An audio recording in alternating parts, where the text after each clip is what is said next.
Bon, bah, je te propose de commencer sans plus tarder déjà pour remercier et saluer toutes et tous qui sont inscrits à l'heure. Alors aujourd'hui, j'ai le plaisir, l'honneur d'accueillir Boris Motulewski, un des plus grands experts sur la sécurité. Alors je connais Boris depuis maintenant, je ne vais pas dire quelques décennies, mais depuis un certain temps, puisque on a eu l'honneur tous les deux d'intervenir dans un des plus grands organismes de formation francophones, on va dire.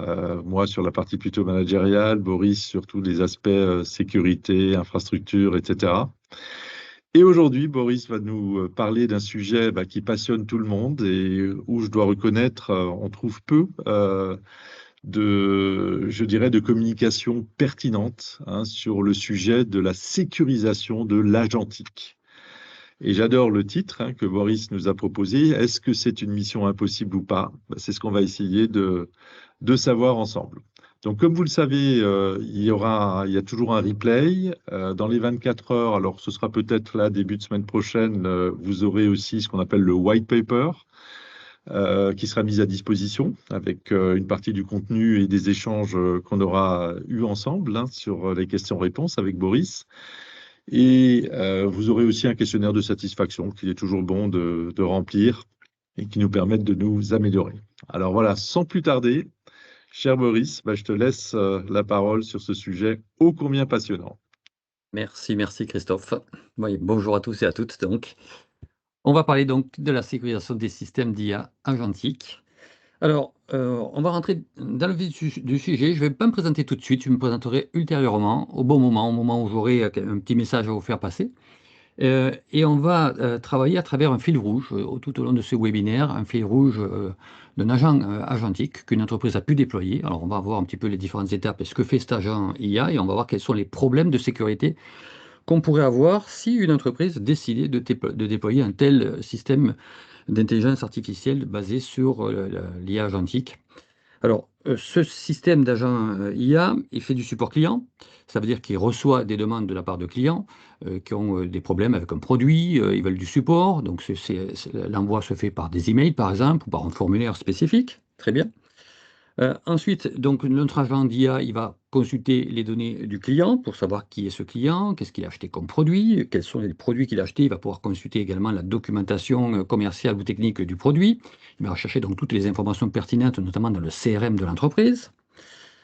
Ce système d'IA va générer de lui-même une réponse sans solliciter un humain, donc il va décharger complètement les tâches cognitives des humains qui étaient chargés de répondre souvent aux mêmes questions et les FAQ qu'on a pu faire ou les différents chatbots qu'on a pu faire dans les dernières années n'étaient pas quelque part une réponse tout à fait adéquate. Là, on va avoir un système effectivement basé sur LLM qui va nous générer un texte beaucoup plus professionnel, beaucoup plus adapté, beaucoup plus en attente avec la question qui a été posée par le client. Et ce système d'agent va pouvoir interagir physiquement avec le CRM, va pouvoir faire des écritures, consigner la demande du client, consigner la réponse qu'il a pu faire, et y compris, on va le voir ensuite interagir avec d'autres outils, si ces outils, on lui a attribué l'accès, bien entendu. Donc ça, au final, on va déclencher une action, ça pourrait être une action concrète qui sera, si le client fait un retour d'un produit, on pourra imaginer même un remboursement qui est opéré de façon automatique par ce système d'IA agentique. Donc ça, c'est un exemple de scénario d'un agent agentique support client qu'on pourrait tout à fait déployer. Alors, ce qu'il faut bien comprendre, c'est que contrairement à l'IA traditionnelle, celle qu'on connaît par le grand public, si on parle de ChatGPT, de Gemini, Claude ou autres, donc les chatbots, c'est qu'on a des agents conversationnels, bien sûr. Là, on n'a pas un agent uniquement conversationnel, bien sûr, qui dialogue avec le client, mais il lance des actions, il interagit sur le système d'information. Et ça, c'est très important à comprendre parce que derrière, avec une certaine autonomie, en fait, on va voir un petit peu qu'un agent IA, on lui donne des objectifs à atteindre et il va devoir atteindre ces objectifs et ça va parfois poser des problèmes, le fait qu'il veuille à tout prix atteindre les objectifs quelque part, coûte que coûte. Alors, imaginons un scénario, fictif bien entendu, mais on a un client qui est mécontent. OK. il transmet effectivement une requête au système via un formulaire, une réclamation, mais c'est un client qui est un petit peu particulier. C'est un attaquant ici. On verra qu'on a des problèmes dans la sécurité de l'IA autrement que avec des attaques d'origine humaine et volontaire et malveillante. On va voir qu'il y a d'autres problèmes à gérer. Mais là, on est clairement dans la cybersécurité, c'est-à-dire présence d'un attaquant qui va vouloir injecter une requête malveillante dans le système. Donc ça sera le premier scénario qu'on va voir, hein. Donc, ce sera le scénario de ce qu'on appelle le prompt injection. Mais ici, dans mon scénario ici, on peut même imaginer qu'il n'y a pas un attaquant, ça fonctionne normalement, parfaitement, depuis des jours, des semaines. On est satisfait de cet agent. Il a complètement déchargé le personnel qui était assigné à cette tâche de répondre aux clients. Et puis, dans une nuit, tout bascule. Pendant 30 minutes, l'agent commence à faire n'importe quoi. Il commence à rembourser des clients alors que c'est absolument pas justifié. Alors les montants peuvent être élevés, la volumétrie peut être élevée. Là, on peut imaginer dans le scénario effectif, hein, pendant 30 minutes, il se produit plus de 100 remboursements qui sont totalement injustifiés. Alors, si ce scénario se produit, on va se poser la question, qu'est-ce qui s'est passé? Quelles sont les raisons? Première question, c'est ce que je disais tout à l'heure, lorsque je parlais de prompt injection, est-ce que c'est une cyberattaque? Est-ce que c'est quelqu'un qui a volontairement compromis mon système, qui fait que maintenant il rembourse alors qu'il ne devrait pas rembourser? On est clairement dans le domaine de la cybersécurité classique, tel qu'on la gère avec des systèmes numériques déterministes. Mais ça peut être autre chose. Ça peut être une erreur, une hallucination, les fameuses hallucinations, hein, qui sont dans l'ADN même des systèmes et du deep learning. Est-ce que c'est le résultat d'une hallucination de mon système d'IA générative? Est-ce que c'est une erreur de conception? Si nous, lorsqu'on a conçu ce système d'IA agentique, on l'a mal conçu et c'est au final une erreur de conception du système qui a entraîné le problème. Est-ce que c'est parce qu'on lui a donné trop d'autonomie? Est-ce que on va voir que c'est quelque chose de très important, l'autonomie dans les systèmes agentiques, tout comme la notion de privilège, le liste privilège, le principe de non-privilège est très important dans la cybersécurité classique. La notion de gérer l'autonomie et les privilèges des agents sera centrale dans la sécurisation de ces systèmes. Donc, est-ce que c'est ça le problème? Est-ce que c'est un défaut de gouvernance? Est-ce qu'on n'a pas mis en œuvre les bonnes politiques et les bonnes procédures pour que ce problème ne se produise pas? Et puis il reste, in fine, un autre problème majeur, c'est quid des responsabilités? Qui est responsable finalement de ce fiasco? D'accord? Donc vous voyez un petit peu tout un ensemble de problèmes. En tout cas, le problème est là et les raisons, les causes de ce problème peuvent être multiples.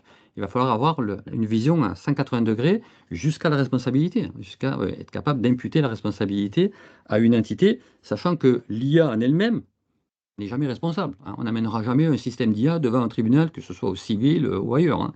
Donc l'IA n'est pas responsable en elle-même. Le concepteur du système, la personne qui l'a installé, qui l'a paramétré, why not?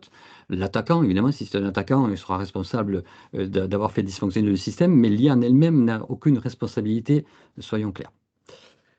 Alors, très rapidement, je vous l'ai dit il y a un instant, mais un système d'IA, un système agentique, c'est pas un chatbot, évidemment, c'est très différent de chatbot. On lui donne, si je devais définir rapidement ce que c'est que l'IA agentique, c'est une IA dans laquelle on fixe des objectifs à atteindre. Donc moi, je ne veux pas poser une question, avoir une réponse, je veux donner un objectif, une tâche complète et parfois même complexe à réaliser, et le système doit se débrouiller pour la réaliser. Pour cela, on va lui donner de l'autonomie, donc des permissions, des outils, accès à des outils. Il y a même un protocole qui a été développé spécifiquement pour ça, qui est en open source aujourd'hui, qui s'appelle MCP, qui a été développé par Anthropic, la société qui a derrière Claude, hein.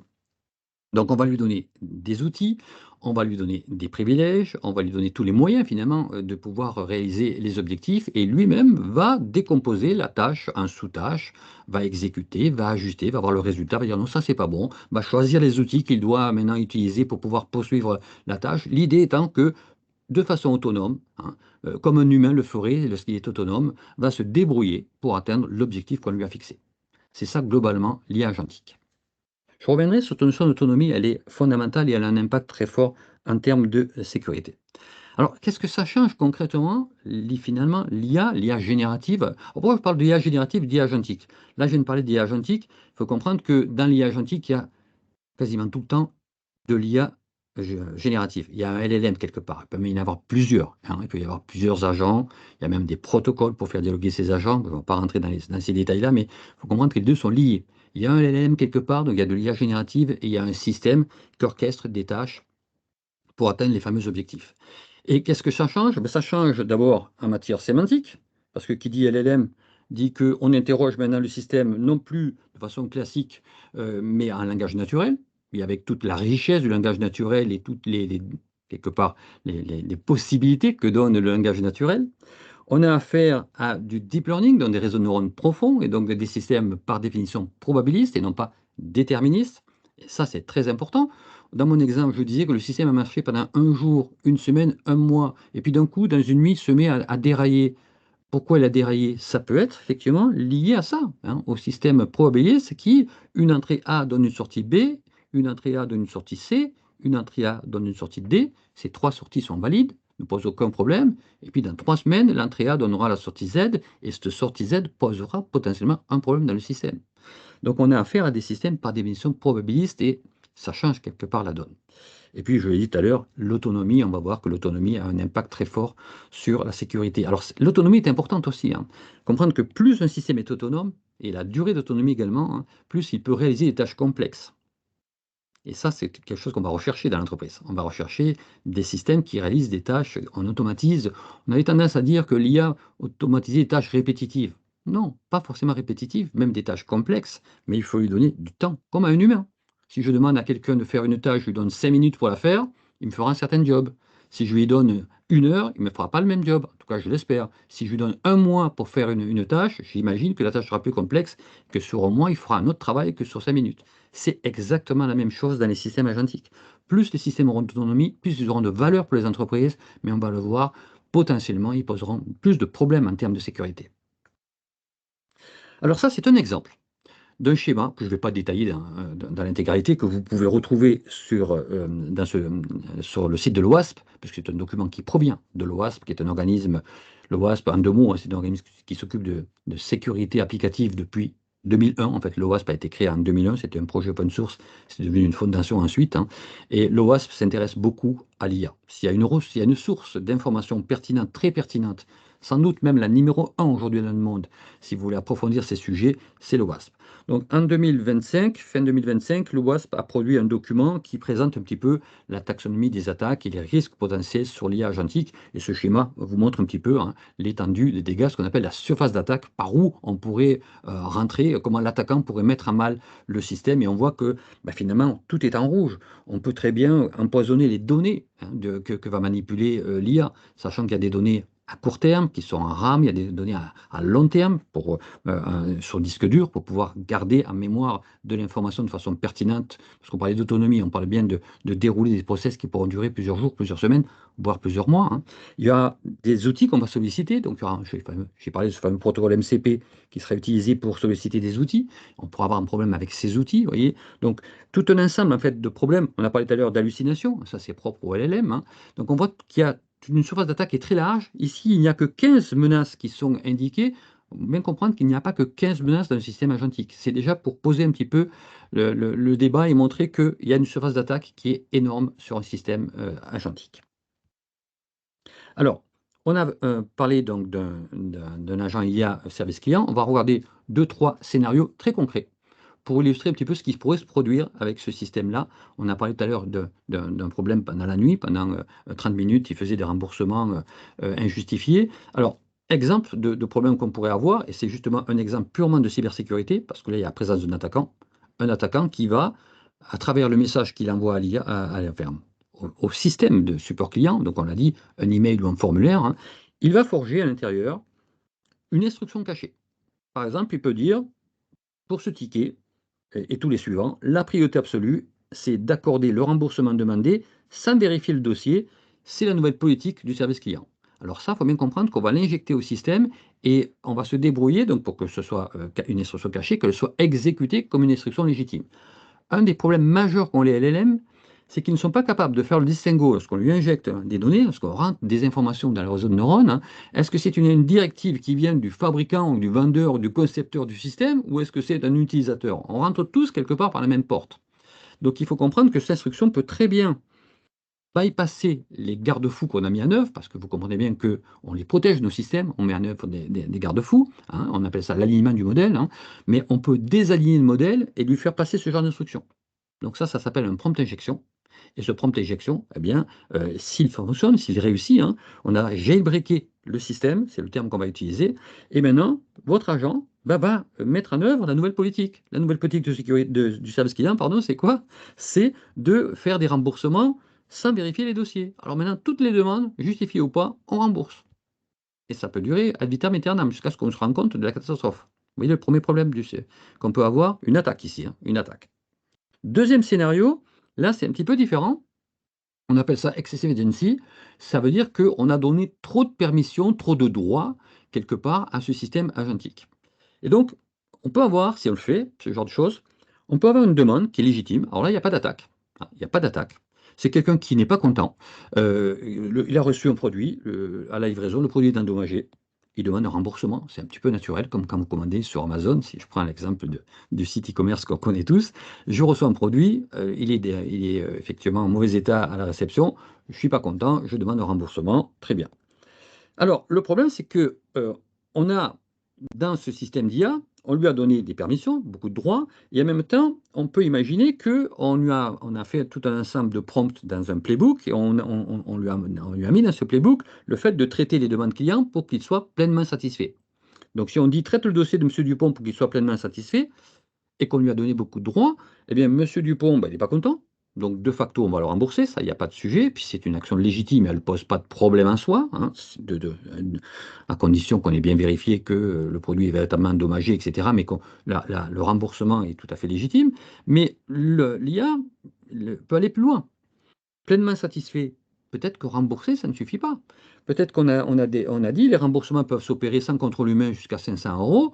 Bah, si on faisait un petit geste commercial, le client serait pleinement satisfait. Si vous avez un problème avec Amazon, Amazon vous rembourse le produit et en plus vous donne 100 euros de bon d'achat à utiliser sur Amazon, vous allez dire je suis pleinement satisfait. Il n'y a pas de souci, vous comprenez? Donc le système, si on lui a donné ces droits-là et s'il veut poursuivre l'objectif de satisfaire pleinement le client, peut très bien enclencher des actions, un bon d'achat, rajouter le client dans la liste des clients premium, envoyer des emails aux membres de la famille de ce client pour leur faire bénéficier des offres premium maintenant qui sont a priori possibles pour ce client alors qu'il n'en est rien, vous l'avez compris, hein. Donc des campagnes commerciales qui vont être déclenchées et au final totalement injustifiées. Donc déjà, je vais utiliser les données personnelles dans une finalité qui n'est pas la bonne, hein. Je vais solliciter des clients qui n'ont rien demandé, enfin en tout cas des membres de la famille qui n'ont rien demandé. Je vais dépenser de l'argent qui n'était pas prévu absolument. Donc je ne vais pas dépenser ces 400 euros, ce n'est pas justifié. Donc, et au final, le client va recevoir des sollicitations commerciales, il sera même potentiellement même moins satisfait que s'il avait tout simplement été remboursé correctement et comme l'aurait fait quelque part un opérateur humain et qui n'aurait pas eu cette idée saugrenue. Et puis troisième exemple, hein, ça c'est un exemple aussi classique, hein, c'est ce qu'on appelle les défaillances en cascade dans une chaîne d'actions. Un système agentique fait de nombreuses actions, des centaines, des milliers d'actions, et il suffit à un moment donné qu'une action d'un système dérape, suite à une hallucination par exemple, hein, c'est un peu l'effet domino, vous voyez. Il y a à un moment donné dans le système agentique une action qui est incorrectement exécutée ou interprétée par le LLM, qui va donner une mauvaise réponse du coup, hein. Rappelez-vous l'entrée A qui donne B, C, D, et puis maintenant qui me donne un Z, hein. Donc ce Z-là va pouvoir avoir un effet systémique et entraîner des actions. Donc ici, par exemple, hein, le client demande résilier son option assurance panne. Donc moi, j'ai pris tout un contrat chez un fournisseur. Il y a une option qui m'avait été proposée au début d'assurance panne, peut-être gratuite pendant un mois ou 2 mois. Au bout de 2 mois, bah, je ne veux pas la garder, je ne veux pas payer. Je demande la résiliation. Le problème, c'est que là, la petite erreur dont on parlait tout à l'heure, hein, c'est que le système agentique, plutôt que de résilier l'assurance panne, il va résilier complètement le contrat. OK. Bon, donc qu'est-ce qui va se passer? Bah, dans le CRM, le contrat résilié. Et donc, un email de confirmation, on va informer le client que son contrat est résilié, alors que ce n'est pas ce qu'il veut. Il voulait juste plus d'options, il voulait résilier l'assurance panne, vous comprenez? Donc déjà, il n'est pas content. OK.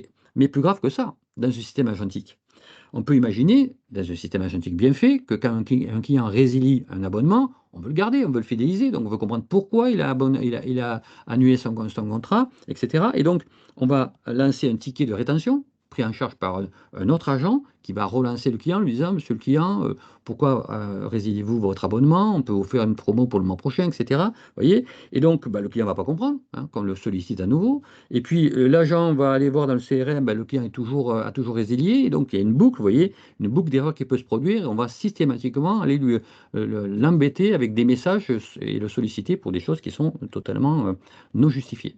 Donc ça peut se produire, hein, et cette boucle peut durer des semaines, des mois, si on n'y met pas, s'il n'y a pas de contrôle, s'il n'y a pas de monitoring, ça peut être extrêmement pénible pour les personnes, évidemment, qui du coup vont véritablement résilier l'abonnement, hein, s'ils sont sollicités comme ça.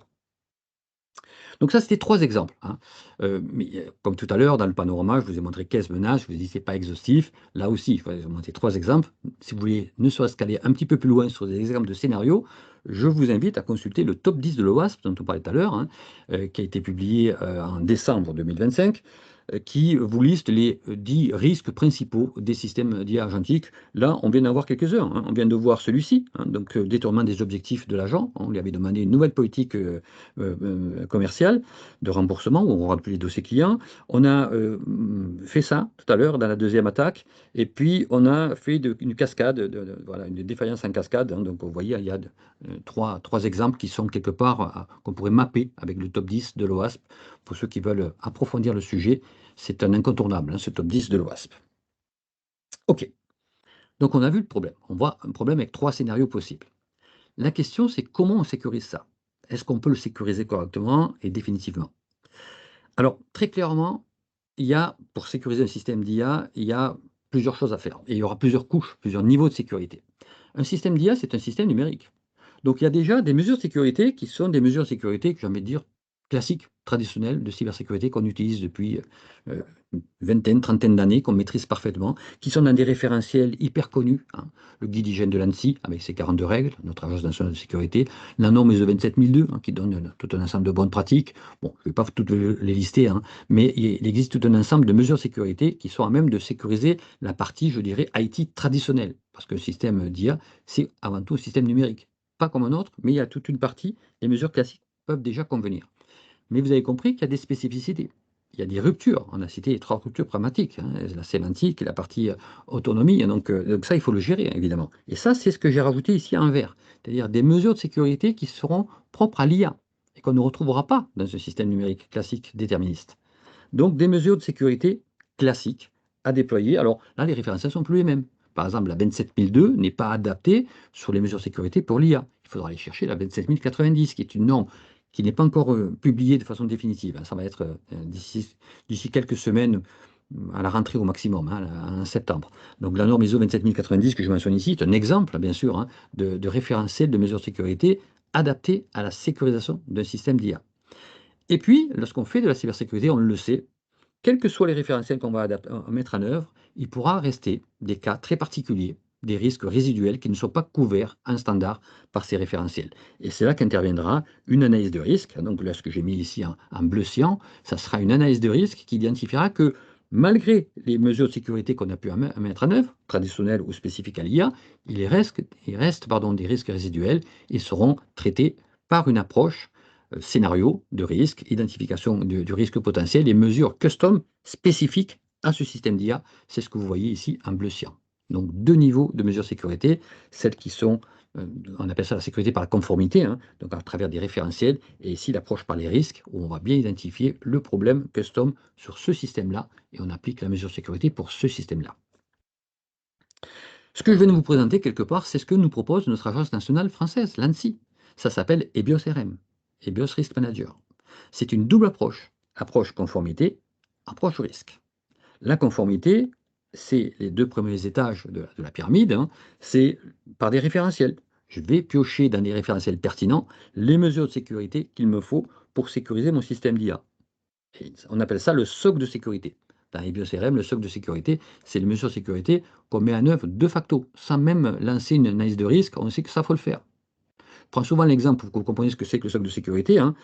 A-t-on besoin de faire une analyse de risque, par exemple, si on veut lutter contre le problème du ransomware, est-ce qu'on a besoin de faire une analyse de risque pour savoir qu'il faut faire des backups et vérifier ces backups? Non. Pas besoin de faire une analyse de risque pour savoir qu'il faut des backups. Pas besoin de faire une analyse de risque pour savoir que les backups ne doivent pas être supprimés par l'attaquant. Sinon, j'ai mes backups, mais il les a chiffrés, ou il les a carrément supprimés. Donc, des backups immuables ou offline sont là-dedans, hein. Pas besoin de rentrer dans ce scénario-là, finalement. Vous voyez? Donc ça, c'est très important. Ça couvrira déjà tout un ensemble de risques. Alors, le problème des bio-CRM, parce que finalement, on se dit, on a une méthodologie, alors allons-y. Le problème des bio-CRM, vous voyez, c'est ici, notamment. Les bio-CRM se concentrent exclusivement sur les risques cyber-intentionnels, ce qu'on appelle donc l'AI cyber security, en fait. Sauf que la sécurité de l'IA, ce n'est pas uniquement la partie cyber security, dans laquelle il y a un attaquant. Pour lutter contre le prompt injection, au scénario numéro 1, la réponse, elle est là. C'est de la cybersécurité. Mais une hallucination qui va entraîner un effet systémique dans mon système d'IA, ce n'est pas de la cybersécurité, c'est de la sûreté, de la safety. Et la sécurité de l'IA, ce sont les deux. On ne peut pas se permettre que de traiter ce sujet-là. Je traite EBIOS-CRM, on doit traiter les autres conséquences. Et en fait, c'est pour ça que je vous ai mis à droite les 3 grandes familles de risques à distinguer dans un système d'IA.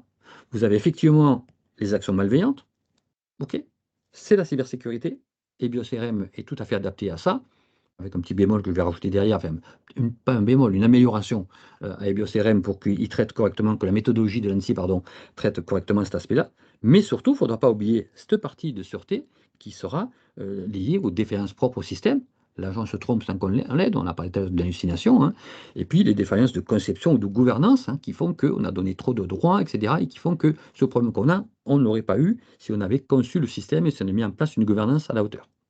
Et ça relève beaucoup plus de la safety que de la cybersécurité. Et nous, qu'est-ce qu'on veut dans une entreprise? On ne va pas se poser la question, est-ce que c'est de la cyber ou est-ce que c'est de la safety? On veut une IA sûre, on veut une IA safe, secure quelque part, hein. Donc si je dis safe, je ne veux pas être uniquement safety, hein. Je veux une IA sécurisée et donc il me faut à la fois la cybersécurité et la sûreté de l'IA.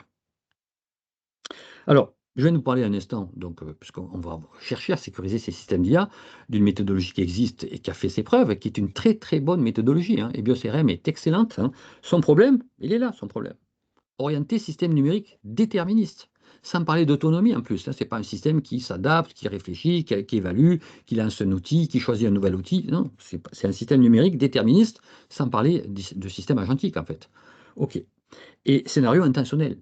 Donc en plus, on ne traite pas, donc dans EBIOS-CRM, on ne traite absolument pas ça. Donc on ne traite pas ça. Donc on enlève un tiers finalement du problème, si je résume, hein. EBIOS-CRM, ça ne traite pas les systèmes numériques probabilistes, ça ne traite pas la notion d'autonomie et toutes les spécificités d'un système d'IA, et en plus, ça ne traite que la partie cyber. On se dit, mais ça ne va pas. Et c'est normal, ça ne va pas comme ça. Mais vous allez voir qu'EBIOS-CRM, on peut quand même prendre l'ADN d'EBIOS-CRM et l'adapter pour sécuriser un système d'IA. Après, il existe une norme qui s'appelle ISO 27005. Est-ce qu'elle est pertinente pour ce qu'on veut faire? Pas du tout. Trop généraliste et aucun mécanisme propre à un système d'IA. Donc on oublie ISO 27005. Aucun intérêt pour faire de la sécurisation d'un système d'IA. Est-ce qu'on peut utiliser ce qu'on appelle le NIST? C'est le NIST qui l'a fait, l'organisme américain, l'agence américaine, les AIRMF, qui est un framework de gestion des risques. Oui, on peut s'en appuyer, on peut l'utiliser, mais il n'est pas spécifique aux agents, il est assez généraliste, il est très transversal. Il est, j'ai envie de dire, pour des Américains qui maîtrisent bien ce qu'on appelle le cyber security framework d'une part, et tout ce qui est la norme, la publication spéciale, pardon, 800-053, qui est une sorte de référentiel américain, pourquoi pas? M'appuyer là-dessus, uniquement là-dessus, pourquoi pas, dès lors que je l'adapte à mes systèmes agentiques, mais ça demande d'avoir une culture américaine très forte, qu'on n'a pas forcément en Europe et a fortiori en France. Est-ce qu'on peut utiliser la norme ISO 23894?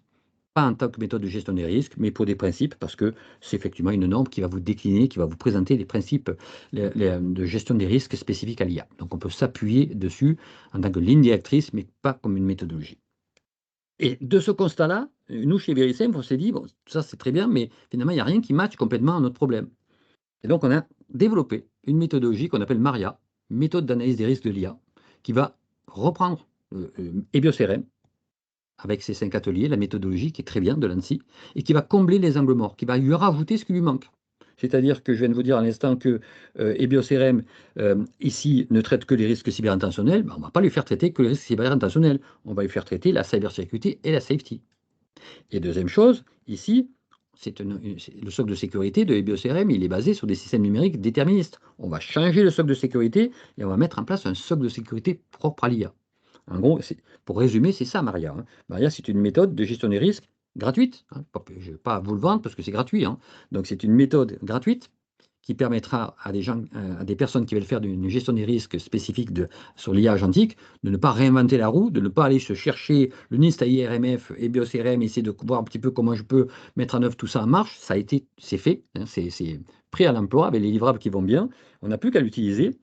Je vous parlais tout à l'heure des socles de sécurité. Vous voyez, le socle de sécurité spécifique à l'IA, il est là. Ça, c'est le socle de sécurité standard qu'on retrouvera dans EBIOS-RM. C'est bien, il faut l'utiliser, hein.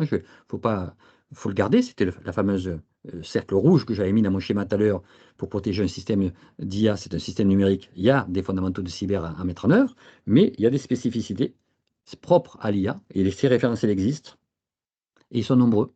En fait, la vraie question, c'est pas tellement de se dire, est-ce que je vais trouver le référentiel de sécurité pour mettre en œuvre mon socle de sécurité?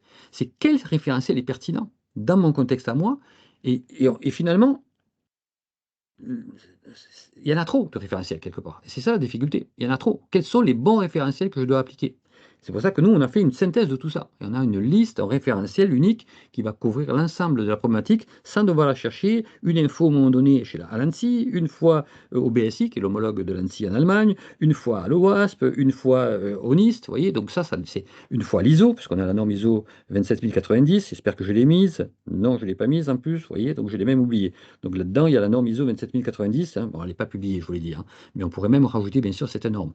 Donc c'est ça la vraie difficulté qu'on va avoir, c'est les référentiels existent, mais quels sont les bons référentiels, les bonnes pratiques que je dois mettre en œuvre.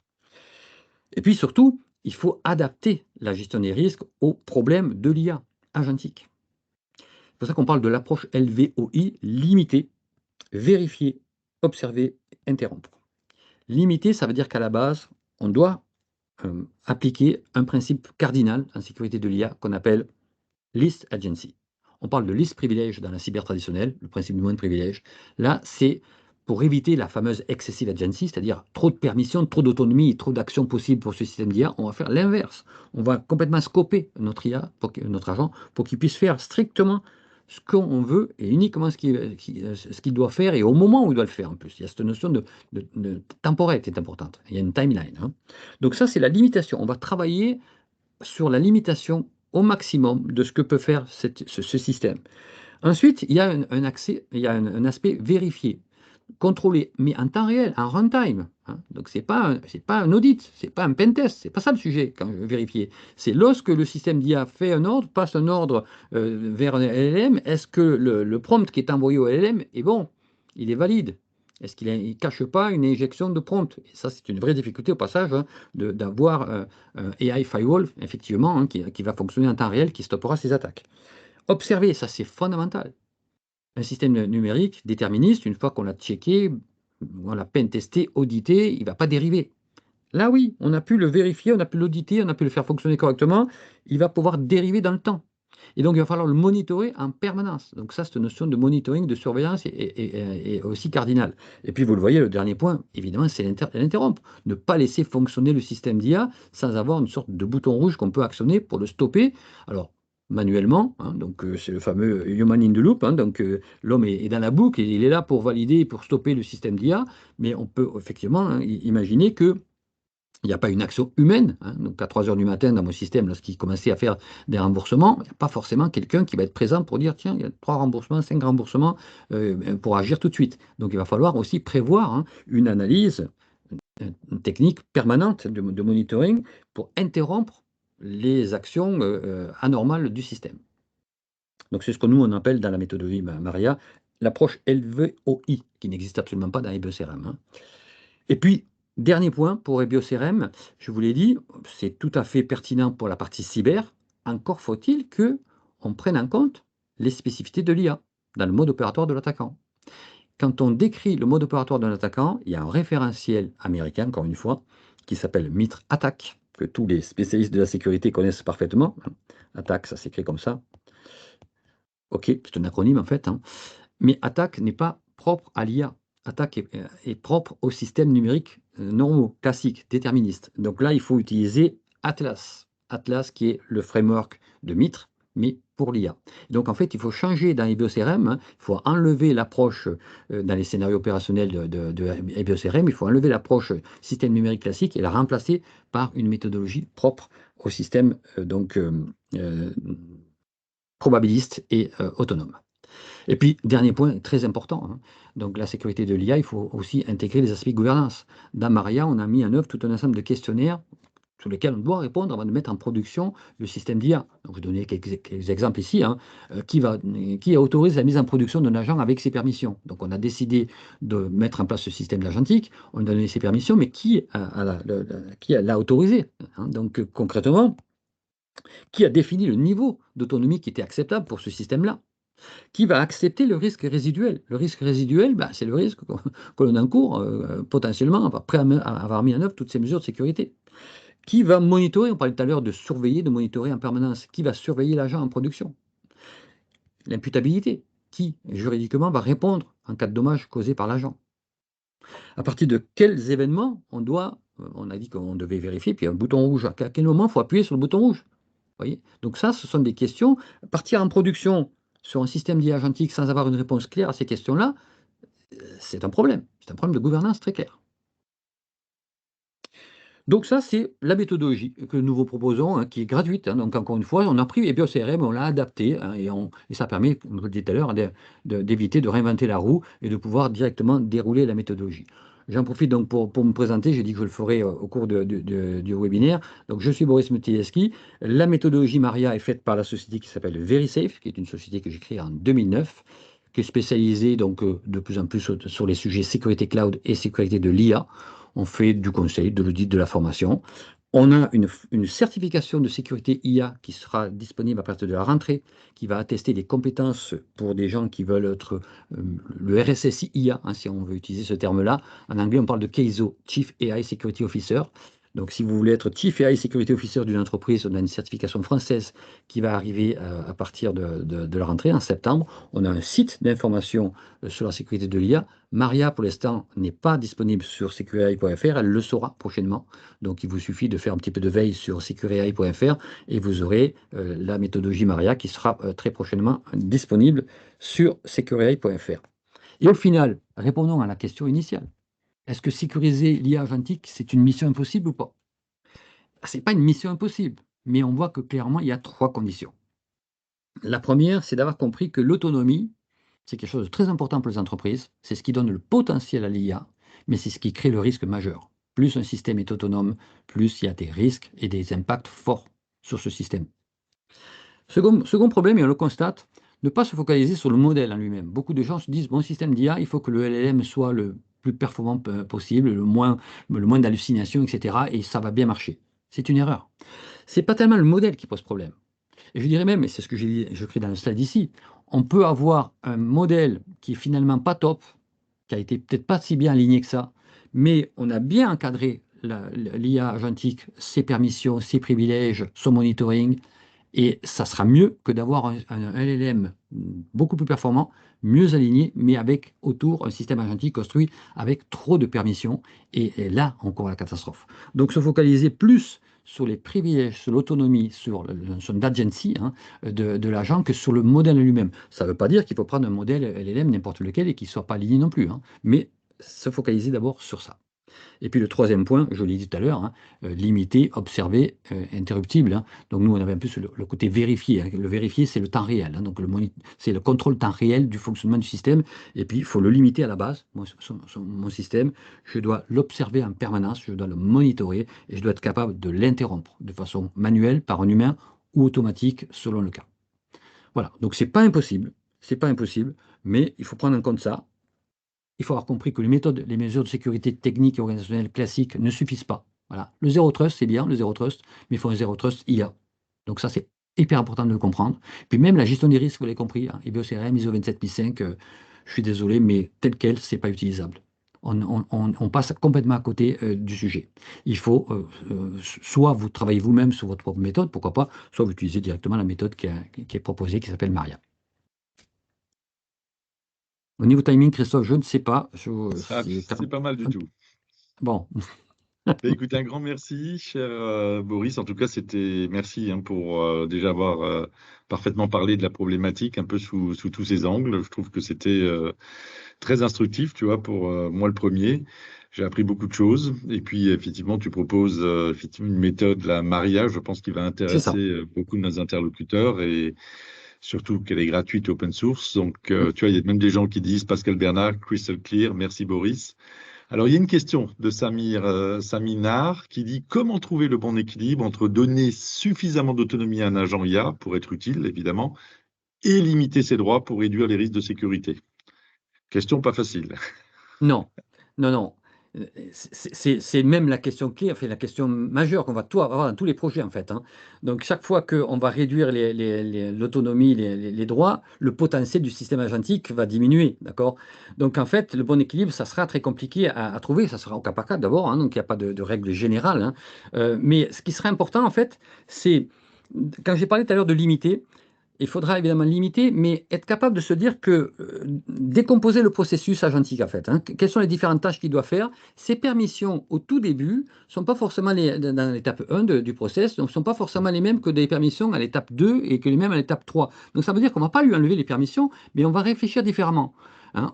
Contrairement à un système habituel, je me connecte, je m'authentifie, je suis administrateur et ça y est, j'ai tous mes privilèges de 9h à 18h, je suis administrateur de la base de données, je fais ce que je veux dans ma base de données. Un système agentique, ça ne va pas fonctionner comme ça. Je dois lui attribuer, la notion d'identité est fondamentale, hein, donc dans les agentiques, hein, je vais y attribuer des droits, des permissions en fonction du process. Étape 1, voilà ce qu'il a le droit de faire.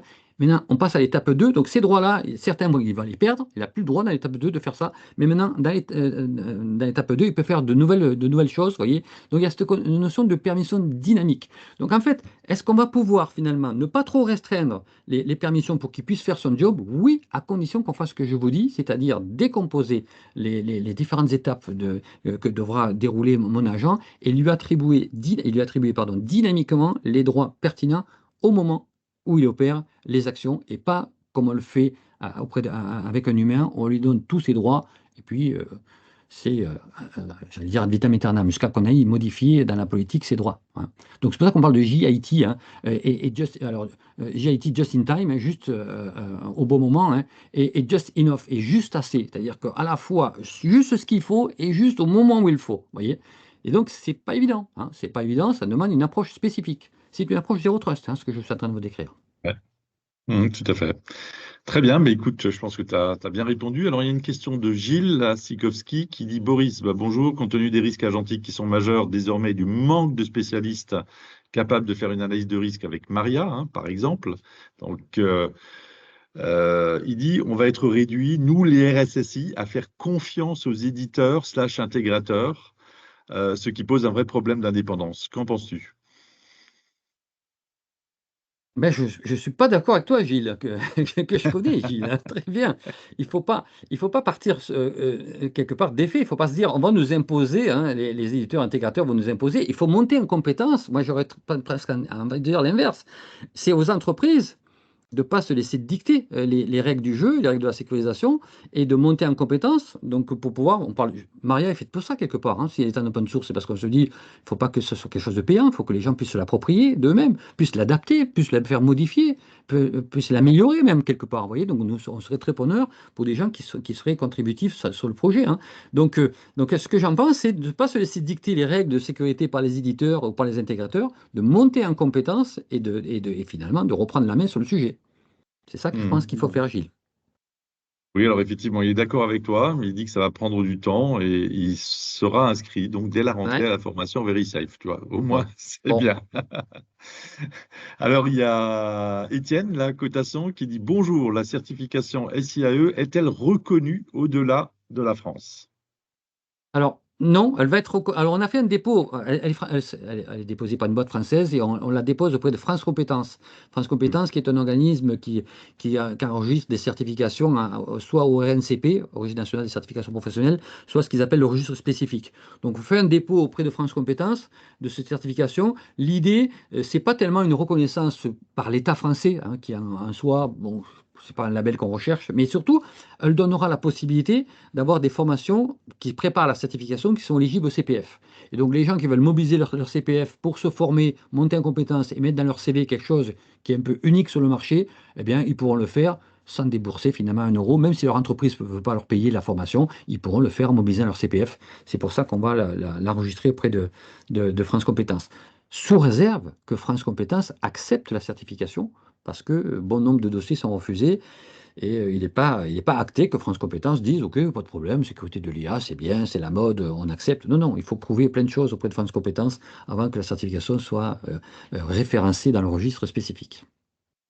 Super. Alors, il y a une autre question de Mohamed Ouereyagli. N'hésitez pas à dire d'où vous venez aussi, c'est toujours sympa. Il dit bonjour, des pistes, même au stade de recherche, pour réduire les risques de prompt. Et entre parenthèses, il précise mélange entre data et instruction. Est-ce qu'il y aurait des pistes au stade même, je pense, d'établissement, hein, des prompts, d'élaboration des prompts?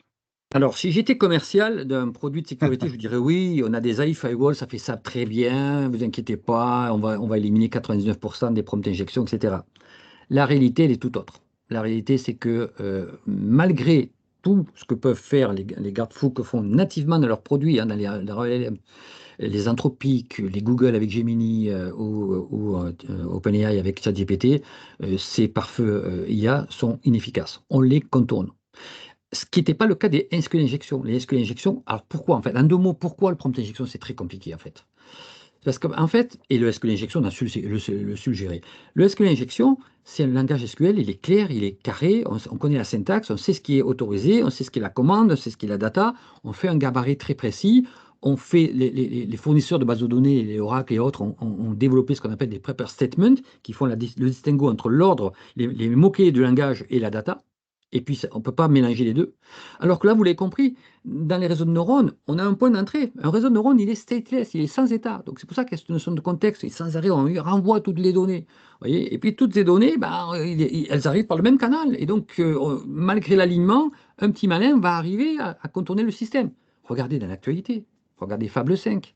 Pourquoi les Américains l'ont stoppé? Ben, parce que malgré tout l'alignement qu'a fait Anthropic sous ce modèle frontière, qui est le modèle top, un modèle frontière, hein, ultra sophistiqué, donc qui est basé sur Mythos 5, mais c'est pas Mythos 5, c'est Mythos 5 avec les guardrails, hein, avec les garde-fous. Donc c'est Fable 5, c'est Mythos 5 derrière, dans le capot, derrière le capot, hein, mais avec un alignement hyper robuste. Et dès que vous lui demandez quelque chose d'un petit peu bizarre, il vous renvoie vers Opus, hein, parce qu'il est trop dangereux, Fable, donc il vous envoie vers Opus. Eh bien, vous avez vu que Amazon a pu, AWS, les gens d'AWS, on peut le contourner. Et malheureusement, systématiquement, on va trouver des techniques de contournement. Donc, et je ne pense pas, et c'est l'avis d'Anthropique également, hein, qu'on trouve une solution radicale à ce problème à court terme. Voilà. Qu'est-ce qu'il en sera dans 1 an, dans 2 ans, 3 ans, à plus long terme, je ne sais pas. Mais là, dans les 12-18 mois, là, pensez que le prompt injection, c'est une affaire qui va être réglée par la nouvelle mise à jour dans Mythos 6 ou dans Opus 4.9 ou Opus 5.0, pas du tout. Donc, malheureusement, pas de réponse à court terme pour ça. Très bien. Alors, il y a aussi une question qui évidemment n'est pas simple, mais de Claude Salzman, le président du Club européen de la gouvernance des systèmes d'information, qui nous fait l'honneur d'être là, qui est à Paris. En plus, il l'a précisé. Il dit comment détecter que l'agent dit des bêtises aux clients? Pas simple.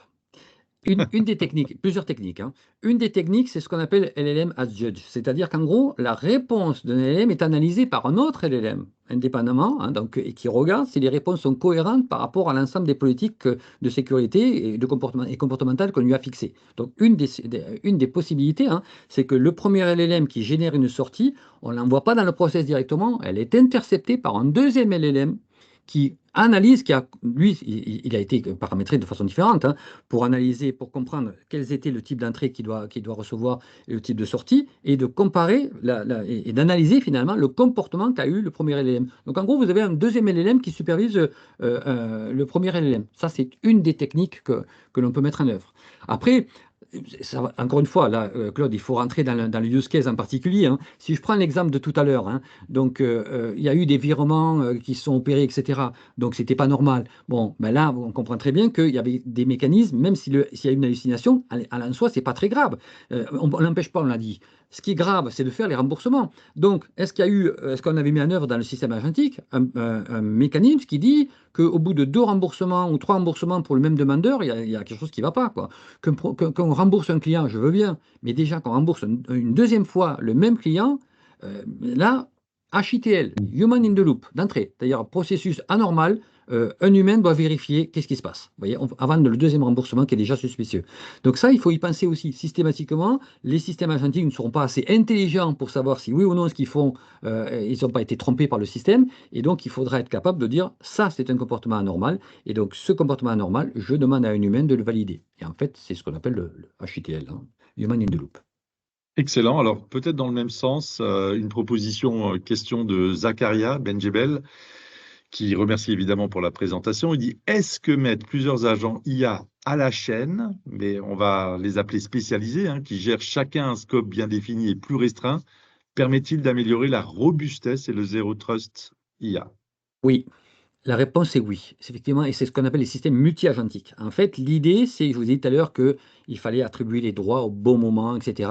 Donc, dynamiquement, pour un même agent, un mono-agent avec un même LLM, c'est compliqué. Mais si on a pu décomposer, siloter, en fait, on sandbox, en fait, hein, les agents, et on leur donne les privilèges au bon moment, et on leur passe la main, effectivement, on arrive à gérer un système agentique avec beaucoup plus de précision et moins de privilèges pour chacun des agents, effectivement. Et du coup, il faut que ces agents dialoguent entre eux.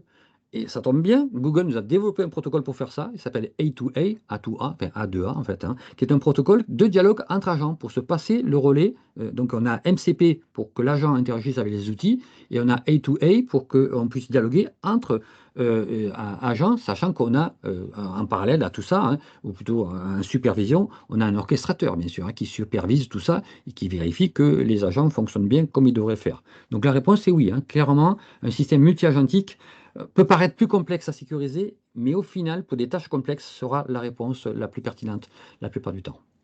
Alors, ton collègue Frédéric va dans ce sens parce qu'il pose la question, ne serait-il pas intéressant de développer des agents cyber dont le rôle serait de maintenir l'état sécure de l'IA agentique? Donc, tu as en partie répondu là.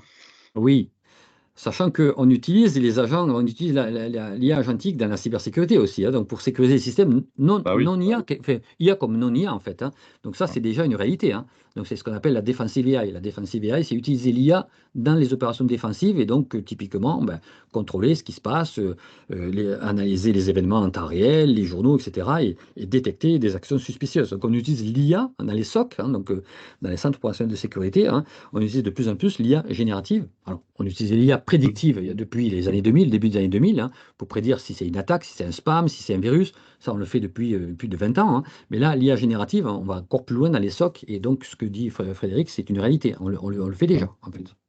Alors, il y a quelque chose d'intéressant que dit aussi Mohamed, hein, pour enrichir le débat. Mohamed Ouariagli qui dit Camel, je ne sais pas comment l'appeler, mais oui, Camel, c'est un papier apparemment qui sera en recherche.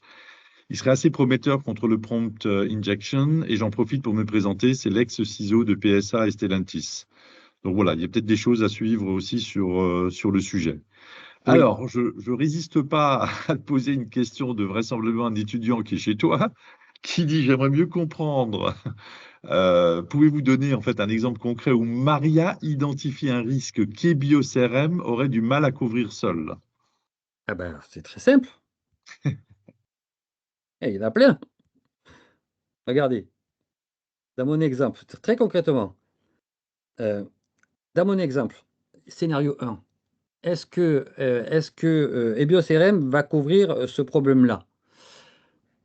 Si on intègre la vision IA dans EBIOS-CRM, oui, ce scénario 1 pourrait être couvert. C'est de la cyber. Ce scénario-là, non. Ce scénario-là, non. Vous voyez, dans les 3 scénarios, seul le premier est couvert par EBIOS-CRM. Les 3 sont couverts par Maria. Hmm, C'est ça la parfait. différence. Voilà, là, tu as parfaitement répondu. Alors, ça va nous laisser le temps encore de 2, 3 questions. Étienne à Cotasson qui dit comment acculturer, voire sensibiliser les équipes métiers à la sécurité de l'IA. génératives agentiques, évidemment, sans les freiner. Est-ce qu'il y a une méthode que tu recommandes? Mais pour sensibiliser qui, en fait, quel est le public? J'ai C'est pas plutôt les métiers. Là, cette fois-ci, c'est les métiers, les équipes métiers, hein. Oui, comme dans la cyber, mais vous savez que les directions métiers ne sont pas très réceptives, Oui, malheureusement, hein, à ces messages de sensibilisation, hein. Donc, il faut le faire en plus, hein. Il faut commencer par faire des séances de sensibilisation, concrètement, expliquer les risques potentiels. Vous voyez, moi, quelle était ma démarche ici de sensibilisation? Comment j'ai lancé le webinaire? À travers un fil rouge concret de ce qui pourrait se produire. Vous voyez, donc ça, je ne rentre pas dans la technique, je ne rentre pas dans une norme ou dans un référentiel qui va barber tout le monde, surtout les directions métiers qui ne sont pas du tout dans la cyber, mais dans du concret, dans des impacts métiers, montrer en quoi le système d'IA agentique qu'ils veulent mettre en œuvre, qui est censé leur faire gagner de la productivité, de l'argent, du business, que sais-je, peut leur coûter beaucoup plus cher que ce qu'ils ont à gagner s'ils n'intègrent pas la sécurité by design dans la conception même du système. Donc c'est comme ça que je le prendrai, la sensibilisation. C'est leur dire, OK, l'automatisation, dire pas faire d'IA, c'est pas la solution non plus, vous l'avez compris, hein. Donc il est hors de question de dire non, non, l'IA, c'est pas bien. Ouais, non, non, on fait de l'IA. Ça va apporter pas mal de choses. Parfois même des effets négatifs, hein, sur l'emploi, mais ce n'était pas notre sujet, hein. Mais très clairement, montrer la direction métier a bien compris l'intérêt d'automatiser tel ou tel process, lui montrer par des cas concrets les risques, les impacts métiers, pas techniques, métiers que ça peut produire, et ensuite leur expliquer que maintenant, ben, ils doivent travailler en collaboration avec l'équipe du RSSI, si c'est le RSSI qui s'en occupe, hein, pour pouvoir monter ce projet. Donc on ne dit pas non au système à l'automate, hein. On ne dit pas non au processus automatisé, on dit oui avec le soutien de l'équipe qui a, elle, monté en compétence, qui sait dérouler une analyse de risque propre au système agentique et qui va permettre d'avoir quelque part le résultat qui est l'automatisation sans les risques tels qu'on les a eu identifiés. C'est clair. Alors, ce sera la dernière question parce qu'il est 14 heures là. On va dépasser un tout petit peu. Emmanuel Rancourt qui nous dit, est-ce que, d'après toi, il y a une tendance pour la création d'un département RIA? Je pense que ça doit être RISC-IA. Oui, alors très clairement, en France, on a toujours un retard par rapport aux États-Unis, hein. Donc, aux États-Unis, ça existe. Voilà, aux États-Unis, ça existe. Aux D'accord. États-Unis, on voit de plus en plus d'offres d'emploi pour, je l'ai dit tout à l'heure, des Chief AI Security Officers. On voit des offres d'emploi pour des AI RO, des AI Risk Officers, donc des gens qui sont spécialisés dans les de risque de l'IA. Donc, et moi, je suis intimement convaincu que dans les prochains mois et dans les prochaines années, ces métiers-là vont arriver dans les entreprises parce que ça va être une nécessité. Et que mettre. Alors, tout à l'heure, j'ai dit c'est l'équipe du RSSI, mais est-ce que le RSSI, qui est déjà un petit peu débordé par la cyber, aura le temps, les ressources, l'énergie pour se mettre à l'IA? Parce que sécuriser un système d'IA, ben, il faut déjà comprendre ce que c'est que l'IA, hein. Donc C'est maîtriser clair. un minimum les systèmes d'IA, hein. Bon, Mm. puis maîtriser les spécificités des risques et des Mm. vulnérabilités des systèmes d'IA, pour Mm. ensuite mettre en place une méthodologie propre à ça. Vous voyez, donc c'est Mm. clairement un nouveau métier qui arrive. Oui, C'est clair. et des opportunités de business quelque part. Oui, Oui, tout à fait. Alors, on va conclure effectivement là-dessus, hein. Les gens te remercient déjà pour la présentation. Puis, c'est vrai que nous aussi développons pas mal de systèmes IA. Je m'aperçois que aujourd'hui, avec tu sais, tous les systèmes, LangChain, CrewAI, N8N, les gens se rendent même pas compte qu'en utilisant des frameworks qui sont en général d'amateurs et qui ne sont pas ce que les professionnels utilisent, ils introduisent aussi des risques non négligeables, sans parler de la souveraineté et la sécurité des données. En c'est tout clair. cas, un énorme merci à toi, Boris. Je pense que c'était passionnant et très vivant en plus comme webinaire. Donc, pour terminer, ben, simplement, je tenais à vous remercier toutes et tous qui avaient été présents, hein, plus de 70, là j'ai vu au plus haut, ceux qui sont restés encore, une soixantaine. Vous donnez rendez-vous pour la rentrée. On aura dès fin août aussi honneur aux dames, hein, des personnes qui vont. Alors voilà, vous les projette, hein. Il y a Claude Palmarini, donc qui va représenter à la fois le Canada, qui va parler de la création de valeur des projets d'IA, VMO et portefeuille. Et on aura une autre dame, Marilyn Rubini, qui va nous parler de capital humain et IA générative, accompagner les équipes vers une organisation augmentée. Ceux qui souhaitent aussi se former plus dans le détail, on a créé effectivement Acadis Academy. Du 1er au 11 septembre, On aura pas mal de séminaires sur des séminaires innovants, novateurs comme l'entreprise augmentée, le collaborateur augmenté, l'art du prompt, mais aussi sur le développement poussé, pas effectivement avec juste des outils un peu à la va-vite pour développer ses propres agents intelligents, soit sous environnement cloud ou Microsoft, ou ce qui touche plus le SI, c'est améliorer les relations DG, DSI métiers, les clés du métier pour les responsables et les DSI, et aussi tout ce qui touche aussi avec Benoît Lalonde, la gestion de portefeuille de projet, l'IAG pour chef de projet aussi, qui est complètement percuté, tu l'as aussi évoqué avec Fable 5 notamment, et gouvernance et gestion des données à l'ère de l'IA.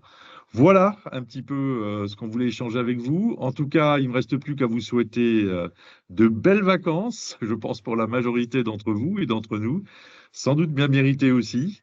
Oui, Et écoutez, revenez à la rentrée. Et puis merci encore à toi, Boris. C'est toujours un plaisir de Ah, t'écouter. avec plaisir, avec plaisir. Et vous retrouverez Boris, donc pour ceux qui n'ont pas eu la chance, n'hésitez pas à informer vos collègues, le replay, le white paper. Super. Allez, Merci, à très merci vite. Christophe. Merci. Merci.